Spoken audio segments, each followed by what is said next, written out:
মহামান্য আদালত আমার মক্কেল যে কাজটি করিয়াছে সে পরিস্থিতির শিকার। সে এই কাজ করিতে কখনো ইচ্ছা করে নাই, চায় নাই। সে তো ১.৫ বছর আগে এই কাম করে নাই, এখন কেন করিল?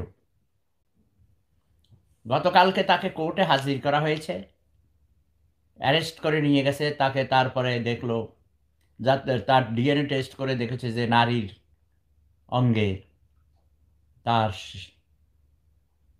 মেয়েদের যৌনাঙ্গে তার বীর্য, ৬টা মহিলার যৌনাঙ্গে তার বীর্য পাওয়া গিয়েছে। ইহাতে প্রমাণিত হইল যে সে নারীদের সাথে এই কাম করিয়াছে। তখন তাকে জজ জিজ্ঞেস করিয়াছে, কেন তুমি এই কাজ করিয়াছ?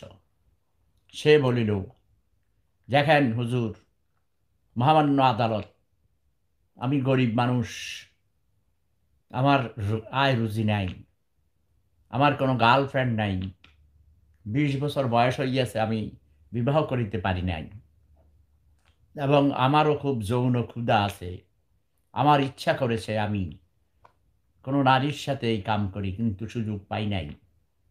যেহেতু এই কাম করা গার্লফ্রেন্ডের সাথে করা হারাম, নাজায়েজ, মুসলমানের দেশ, সেহেতু আমি কোথাও ভয়ে এই কাম করিতে পারি নাই হুজুর। সেই জন্যে নিরিবিলি নিরিবিলি একা একা গত ১.৫ বছর যাবৎ প্রাণ ভরে আমি আমার যৌন ক্ষুধা নিবারণ করিয়াছি হুজুর। আমাকে মাফ করে দেন, আমার কোনো অপরাধ নেই হুজুর। ২০ বছরের যুবক এই দুনিয়াতে এসেছে, তার প্রাকৃতিক নিয়মে তার ক্ষুধা হইয়াছে যৌন ক্ষুধা। যৌন ক্ষুধা নিবারণ করিবার কোনো বিকল্প পথ এখানে নাই। বিবাহ ছাড়া কোনো নারীর সাথে, বান্ধবীর সাথে সেই কাম করার তার যোগ্য নাই। টাকা পয়সাও ছিল না, লাভ কন্যার থাকিত, মানে পতিতালয় থাকিত, ব্রথেল থাকিত, তাহলে তুমি এই কাজ করিতে না।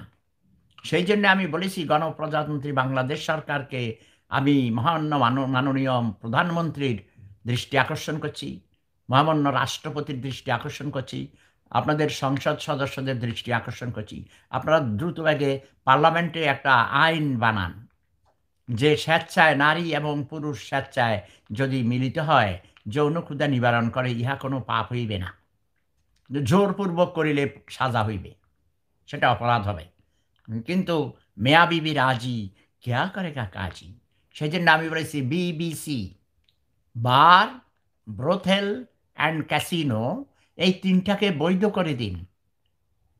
সরকারের আয় বাড়বে, আমরা জানি রেভিনিউ অনেক বেড়ে যাবে, এবং এই অপরাধ প্রবণতা কমে যাবে।